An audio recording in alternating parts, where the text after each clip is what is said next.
The sheriff says that the deputy was traveling 21 miles per hour over the speed limit. The sheriff does believe that this was all an accident, but with several contributing factors.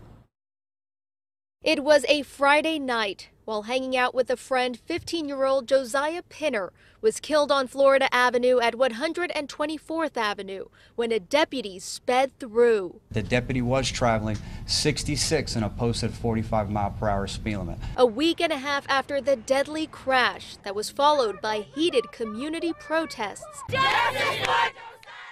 Sheriff Chad Chronister is painting a clearer picture of that tragic night. I wish I had a magic wand to change things that happened. I wish I had some magic dust, something to change the events that evening.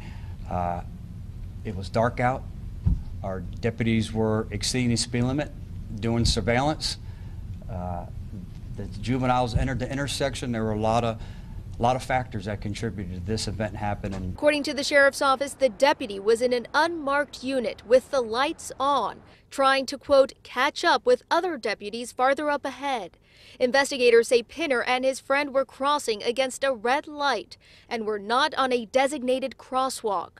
The deputy reportedly changed lanes to avoid hitting the bicyclist, but didn't see Pinner, who was close behind, ultimately hitting and killing him. But another thing that did come up is the deputy left the scene, which was never the case. Sheriff Chronister trying to put those rumors to rest, explaining the deputy continued to drive a short distance, but turned around almost immediately after to render aid. This investigation is extremely complex, like any traffic fatality, and is far from being over. The deputy is 29 years old and has been with the sheriff's office for 6 years. And according to the sheriff's office, he's been involved in 3 other crashes, 2 that were deemed unavoidable and 1 considered excusable.